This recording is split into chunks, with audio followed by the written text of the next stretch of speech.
Hello students, आज हम redox अभिक्रियाओं को आयन इलेक्ट्रॉन विधि से नहीं अपितु ऑक्सीकरण अंक विधि से संतुलित करना सीखेंगे। देखिए, ऑक्सीकरण अंक विधि जो आयन इलेक्ट्रॉन विधि से अलग है, वो किस प्रकार से उसमें रेडॉक्स अभिक्रियाओं को संतुलित किया जाता है, ये आज हमें सीखना है। तो ध्यान दीजिए, ऑक्सीकरण अंक विधि जो रेडॉक्स अभिक्रियाओं को संतुलित करने की विधि है, उसके मुख्य पॉइंट्स कौन से हैं। देखिए, एक अभिक्रिया में लिख रहा हूं यहां पर CrO4 minus plus SO3 minus 2, ठीक है। CrO4 minus plus SO3 minus 2, change in CrO2 minus plus SO4 minus, ठीक है बेटा। क्या पढ़ रहे हैं हम लोग पढ़ रहे हैं ऑक्सीकरण अंक विधि से रेडॉक्स अभिक्रियाओं को संतुलित करना। तो देखिए, ये एक आयनिक अभिक्रिया है। इस आयनिक अभिक्रिया को संतुलित करने के लिए हमें ऑक्सीकरण अंक विधि काम में लेनी है। अगर हम आयन इलेक्ट्रॉन विधि काम में लेते तो हम इस अभिक्रिया में ऑक्सीकरण अर्ध अभिक्रिया और अपचयन अर्ध अभिक्रिया को पृथक पृथक लिख करके और फिर उन्हें संतुलित करते, लेकिन ऐसा इसमें नहीं होगा।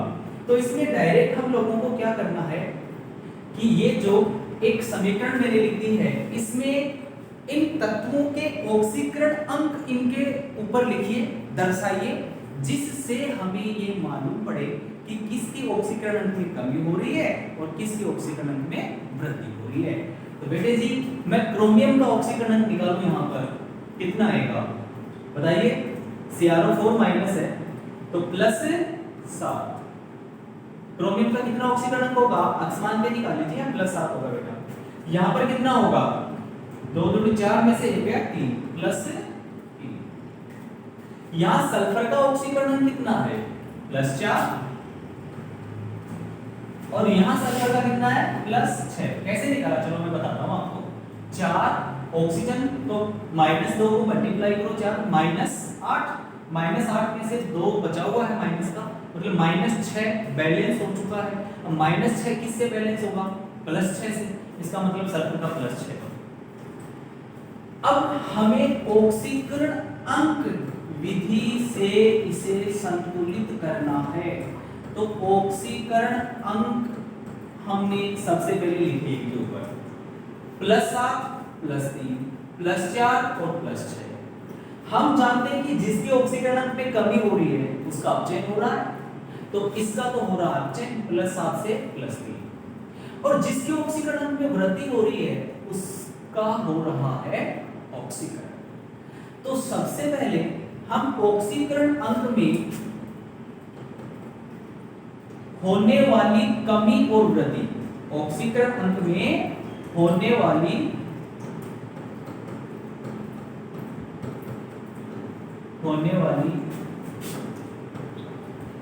कमी व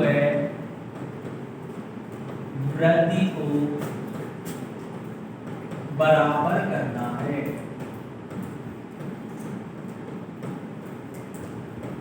देखिए बेटे जी, यही सबसे इंपॉर्टेंट बात है इसमें, सबसे इंपॉर्टेंट यही बात है कि हमें करना क्या है कि जो ऑक्सीकरण अंक में कमी हो रही है +7 से +3, +4 से +6 वृद्धि, तो जो ऑक्सीकरण अंक में कमी और वृद्धि हो रही है ना, इसे इक्वल करना है, इसे बराबर करना है।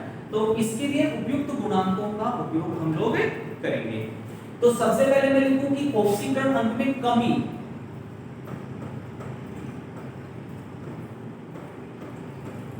ऑक्सीकरण अंक में कमी, सोचो कितने, +7 से +3 का मतलब कितने की कमी बेटा, 4 की। ऑक्सीकरण अंक में वृद्धि, ऑक्सीकरण अंक में वृद्धि कितने की, +4 से +6 2 की। तो सबसे पहले आपने निकाल लिया कि ऑक्सीकरण अंक में कमी इतने की हो रही है और वृद्धि इतने की हो रही है। तो ध्यान में रखना है कि हमें ऑक्सीकरण अंक विधि में सबसे पहले जो आयनिक स्पीसीज दे रखी हैं उनके ऑक्सीकरण को लिख करके ये पता लगाना है किसके ऑक्सीकरण में वृद्धि हो रही है और किसके ऑक्सीकरण में कमी हो रही है। फिर हम क्या करेंगे, कमी बराबर वृद्धि, यानी जो ऑक्सीकरण में कमी है और जो ऑक्सीकरण में वृद्धि है उन्हें बराबर करना है।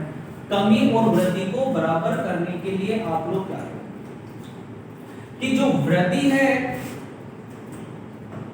उस अंक से गुणा कर दो कमी को, और जो कमी है उस अंक से गुणा कर दो वृद्धि को। समझे? कमी कितने की हुई? 4। ठीक है, तो कमी 4 की हुई, वृद्धि कितनी की हुई? 2 की। तो कमी जो हुई उसको वृद्धि वाली संख्या से गुणा कर दो। ठीक, वृद्धि कितने की हुई? 2 की। कमी कितने की हुई? 4 की। तो उसको 4 से गुणा कर दो। बताओ ये बराबर होंगे कि नहीं होंगे? हो गया बराबर। इसका मतलब कमी किसमें हो रही है? यहां से यहां कमी हो रही है। इसका मतलब कमी वाले को कितने से गुणा करना है? 2 से। कमी वाले को कितने से गुणा करना है? 2 से। तो इसको पीछे 2 रस समीकरण विधि गुणांक 2 और इसका भी पीछे रस समीकरण विधि गुणांक 2 लिखेंगे। और वृद्धि किसमें हो रही है? यहां से यहां वृद्धि हो रही है। तो वृद्धि वाले को कितने से गुणा करना है? 4 से। यानी इसके पीछे यहाँ 4 लिखेंगे रस समीकरण विधि गुणांक और इसके पीछे भी यहाँ 4 लिखेंगे रस समीकरण विधि गुणांक। तो अब मैं देखो इस समीकरण को दोबारा लिखता हूँ, तो ऐसे लिखूंगा CrO4 माइनस, तो इसको कितने से गुणा करूं बताइए? इसमें हो रही थी कमी, +7 से +3 कमी, और कमी वाले को कितने से गुणा किया हमने? 2 से। तो मैं 2 से गुणा देखो ये कर रहा हूँ, इसके रस समीकरण विधि गुणांक को 2 बना रहा हूँ। ठीक है, प्लस अब इस तरफ 2 लिखूंगा ना तो इधर भी 2 लिखना पड़ेगा, ये नहीं कि एक साइड में ही 2 से गुणा कर दिया हमने आगे नहीं किया तो फिर वो गलत हो जाएगा। SO3 -2 इसका ऑक्सीकरण +4, SO4 -2 इसका ऑक्सीकरण +6।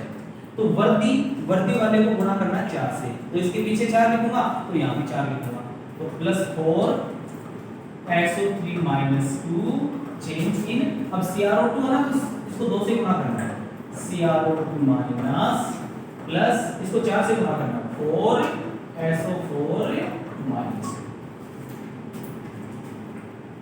ओके बेटा, अब हमें क्या करना है कि जो आवेश है उसका संतुलन करना है, यानी अब जस्ट इसके बाद में हमें आवेश संतुलित करना है, और आवेश संतुलन के लिए आवेश संतुलन करना, आवेश संतुलन के लिए ध्यान ये रखोगे आप कि अगर अम्लीय माध्यम है, अम्लीय माध्यम, तो आप किससे संतुलित करोगे आवेश को? H+ से। और अगर क्षारीय माध्यम है तो क्षारीय माध्यम में किससे संतुलित करोगे आवेश को? OH-। तो सेकंड स्टेप है वो आवेश संतुलन का ही है, उसमें अम्लीय माध्यम हुआ तो H+ से संतुलित करेंगे आवेश को, है ना, और क्षारीय माध्यम हुआ तो OH- जोड़ करके हम आवेश को संतुलित करेंगे। तो चलो हम देखते हैं इधर का कुल आवेश कितना है। 3 के निशान से पहले देखिए -1 2 से मल्टीप्लाई है तो ये हो गया -2, -2 4 से मल्टीप्लाई है तो हो गया -8, तो -8 और -2 टोटल कितना हो गया? -10। मतलब तीर के निशान से पहले का आवेश टोटल -10। ओके, दोबारा देख लो, 4 से मल्टीप्लाई -2, 2 मल्टीप्लाई है इसके -1, तो -2 और -8 -2। इधर देखिए -1 मल्टीप्लाई बाई 2, तो यहाँ हो गया -2 इसका आवेश, और -2 मल्टीप्लाई बाई 4 ये हो गया -8। इसका मतलब इधर भी -10 है, इधर भी कितना है? -10। तो इसका मतलब ये हुआ कि यहाँ पर आवेश संतुलित है, आवेश संतुलित, इधर भी -10 है और इधर भी -10 है, तो आपको कहीं भी H+ और OH- आयन जोड़ने की जरूरत नहीं है। ठीक है बेटा, -2 और -8 -10, ओके, और यहाँ पे -2 और -8 बराबर -10, तो दोनों तरफ आवेश संतुलित है। अगर ये संतुलित नहीं होता तो हम या तो H प्लस जोड़ करके संतुलित करते या OH माइनस, लेकिन अम्लीय माध्यम होता तो H प्लस जोड़ के संतुलित करते। अब आपके दिमाग में आ रहा है कि सर ऐसा एग्जांपल बताओ, तो चलो हम ऐसा एग्जांपल कल करेंगे जिसमें H प्लस और OH माइनस आयन जोड़ने की जरूरत होती है। अब हम कहें कि अगर H प्लस और OH माइनस इसमें नहीं जोड़ेंगे तो हमें यह देखना है कि हाइड्रोजन बैलेंस है या नहीं है। अगर हाइड्रोजन बैलेंस नहीं है तो H2O जोड़ करके उसको बैलेंस करते हैं, लेकिन यहां हम देख रहे हैं कि दोनों तरफ में किसी भी साइड में हाइड्रोजन है ही नहीं, इधर भी हाइड्रोजन नहीं है और इधर भी हाइड्रोजन नहीं है, यानी किसी भी साइड में हाइड्रोजन नहीं है। तो इस प्रकार से यह अभिक्रिया बैलेंस है, आवेश के रूप से भी देखें तो बैलेंस है और परमाणु के रूप से भी बैलेंस है। चलो हम परमाणु चेक करें कि इसमें ऑक्सीजन कितने इधर, ठीक है ना। आप ऑक्सीजन चेक करके बताओ। समीकरण कौन सी है बेटा? समीकरण है 2CrO4 minus plus 4SO3 minus 2 change in 2CrO2 minus plus 4SO4 minus 2। Oxygen का बैलेंस है या नहीं? क्योंकि ऑक्सीजन का बैलेंस अपने आप होगा। हम हाइड्रोजन का बैलेंस करने के लिए H2 जोड़ेंगे, लेकिन ऑक्सीजन का बैलेंस करने का स्टेप इस विधि में नहीं है। जैसे ही हाइड्रोजन का बैलेंस करने के लिए H2 जोड़ेंगे, ऑक्सीजन ऑटोमेटिकली बैलेंस हो जाएगा, और अगर नहीं हुआ है तो जरूर हमने कहीं ना कहीं गलती कर दी है। तो बेटे जी देखो 2CrO4 माइनस कितने ऑक्सीजन है इसमें? 8। इसमें कितने हैं? 12। टोटल कितने होंगे बेटा? 8 और 12 का टोटल 20। मतलब ऑक्सीजन कितने टोटल? लेफ्ट हैंड साइड में 20, 8 और 12 20। इधर देखिए 2 into 2 कितने हो गए? 4 प्लस 4 into 4 60। बताओ कितने हुए? 20। इसका मतलब ऑक्सीजन बैलेंस हुआ कि नहीं हुआ? ऑटोमेटिकली हो गया। ऑक्सीजन बैलेंस है, इसका मतलब ये समीकरण पूर्ण रूप से बैलेंस है। आवेश हमने चेक कर ही लिया है। अब हम कल देखेंगे कोई ऐसा एग्जांपल जिसमें H प्लस और OH माइनस जोड़ने की आवश्यकता हो। ठीक है बेटा? तो आज आपने क्या सीखा? आज आपने देखा कि किस प्रकार से हमें ऑक्सीकरण में होने वाली कमी और वृद्धि को बराबर करना होता है। तो कमी जो हुई उसको वृद्धि से गुणा कर दिया, वृद्धि की जो संख्या है, और वृद्धि जो है उसको कमी वाली संख्या से गुणा कर दिया, तो दोनों आपस में बराबर हो जाएंगे और अभिक्रिया जो है, समीकरण जो है वो संतुलित हो जाएगी। ठीक है बेटा?